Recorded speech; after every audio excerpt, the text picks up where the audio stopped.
Bonjour Gilles, bonjour à tous et bienvenue à ce deuxième réveil émotionnel dont le thème de la semaine est le désir moteur de votre vie.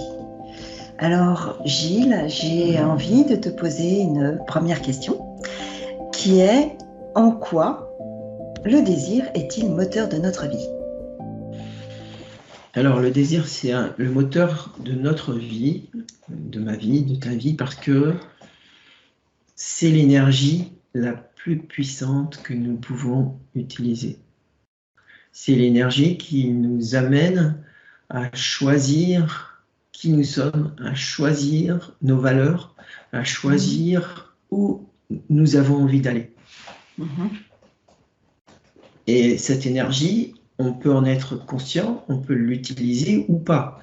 Le désir, c'est un sujet qui est tabou souvent, qu'on réduit. Alors qu'en fait, le désir est beaucoup plus large. On ne parle pas seulement du désir sexuel, on parle du désir au sens large, comme une aspiration, comme ce qui nous inspire, comme une envie, comme tout ce qui est notre élan de vie qui veut nous amener vers une évolution, vers quelque chose de plus grand pour nous. C'est ça le désir, au sens de notre intelligence émotionnelle. Ouais. Oui, ça peut être le désir de partir en vacances, aux Seychelles par exemple. Toute forme de désir, ça reste un désir. Hein. Ouais. À l'inverse, pour prendre un exemple inverse, les personnes qui sont apathiques ou les personnes qui sont dépressives n'ont pas accès à leur désir, ne sont pas en contact avec leur désir. Et donc, on se trouve tous entre les deux. Et soit être complètement en contact avec notre désir, soit être complètement en déconnexion à notre désir. Et ce qui va faire la différence, c'est quoi? C'est nos croyances limitantes. Nos croyances, c'est quoi? C'est juste nos habitudes de vie. On a des habitudes qui font que, par notre culture, on a perdu ce contact avec le désir. Ouais.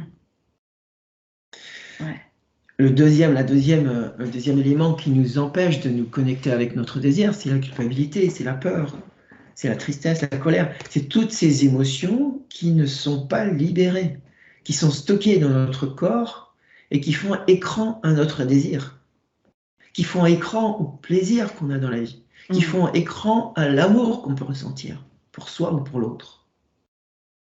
Et le désir, c'est le premier élan, c'est le plus profond qui nous amène. D'ailleurs, le désir, il se situe toute la partie haute du corps, du sexe, jusqu'à la tête. Toute l'énergie du désir se déploie dans cette partie-là.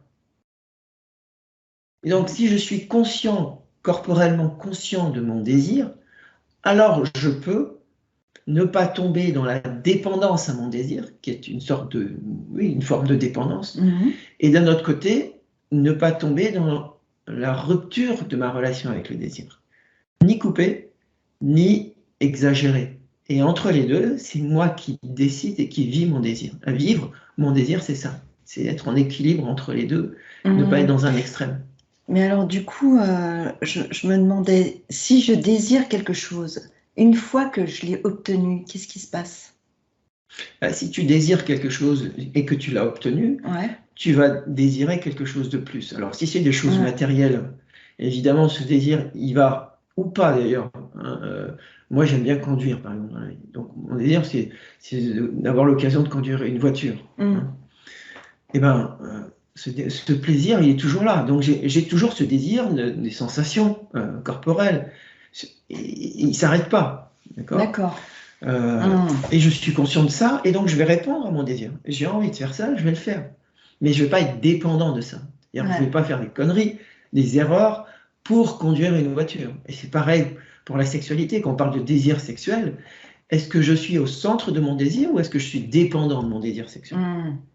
Est-ce que je suis coupé de mon désir ou est-ce que je suis maître ? Est-ce que je suis au centre ? Est-ce que je suis conscient de mon désir ? C'est toute la question. Et vivre son désir pleinement, c'est être conscient de son désir.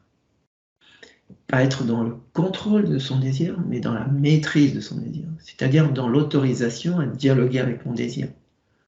Ouais.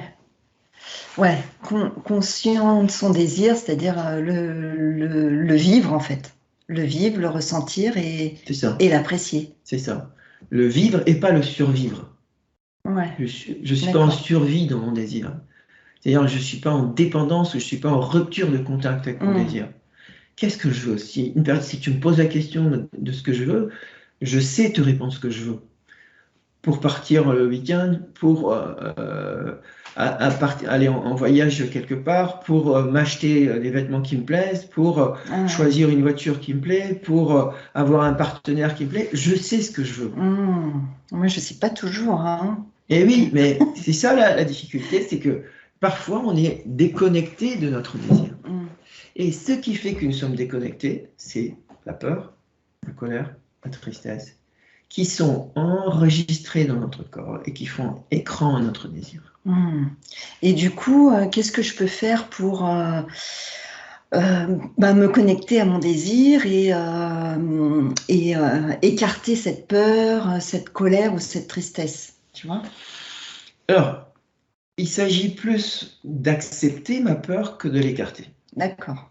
Parce que ce qu'on a tendance, comme tu viens de le dire, à faire, c'est de vouloir écarter la peur. Ouais. Et ça, c'est le contrôle de l'émotion. Ça, c'est vouloir contrôler sa peur. Or, le piège dans lequel on tombe, en Occident en tout cas, c'est de vouloir contrôler nos émotions. Ça, c'est la dernière chose à faire. Comme on est beaucoup dans le contrôle de notre société, on veut tout contrôler, et les émotions, on veut les contrôler. Mais en fait, qu'est-ce qui se passe? On ne fait que les amplifier. Plus on veut contrôler sa colère, plus cette colère devient de la rage, plus cette rage devient de la haine, etc. etc.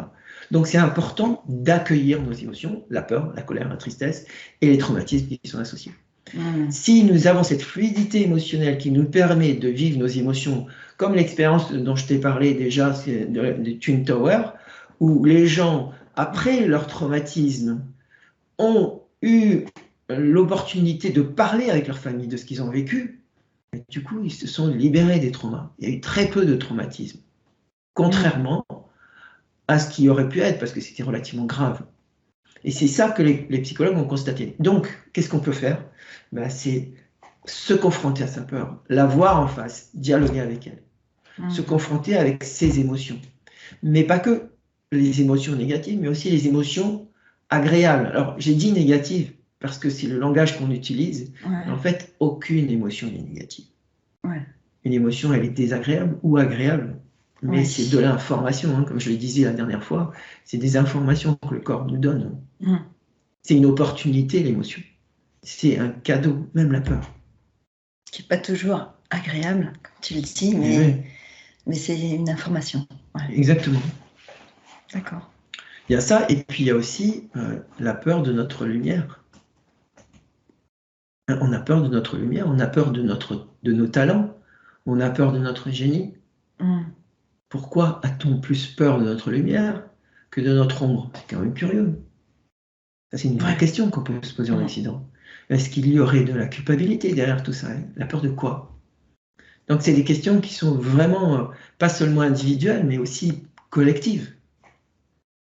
C'est apprendre à mettre de la fluidité dans notre émotionnel. C'est accueillir notre système émotionnel comme étant intelligent. Considérer notre peur comme intelligente, considérer notre désir comme étant intelligent. Et dès ce moment où on se met en parité avec nos émotions, alors on commence à les voir pas comme des objets, pas comme des choses qui sont gênantes, mais au contraire comme des cadeaux qui sont venus et qu'on peut utiliser comme une information précieuse. Ok, très bien, merci Gilles. Est-ce que tu as un conseil à nous donner pour un petit training quotidien ou oui, pour se connecter à son désir? Avec plaisir. Alors, moi, ce que j'ai envie de te dire, c'est parle de ton désir. Partage autour de toi ce que tu désires. Partage ce à quoi tu aspires, partage ce que tu as envie de vivre dans ta vie, partage ce que tu ressens comme désir pour une personne. Prends l'habitude d'activer ton désir. Mais ça va pas faire peur, ça, si je dis à une personne que waouh, enfin, tu vois, qu'elle que j'éprouve du plaisir. Je ne sais pas dans quelle mesure ça peut être entendu, ça.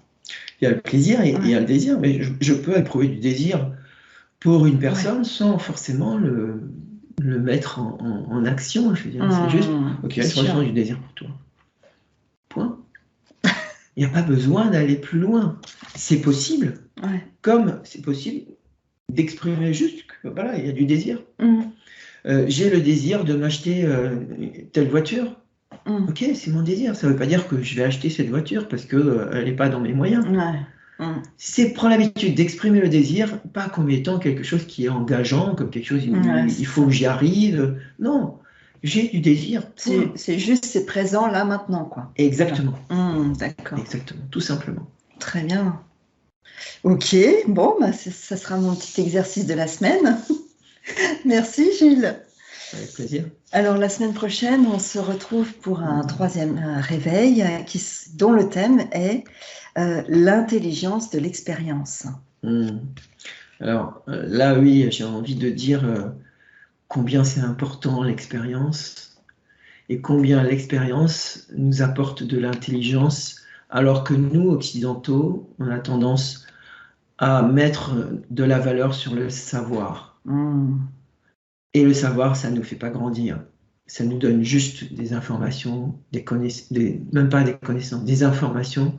C'est remplir le cerveau avec des choses, mais ça n'est pas entraîner le cerveau à être autonome, nous entraîner à être vivant.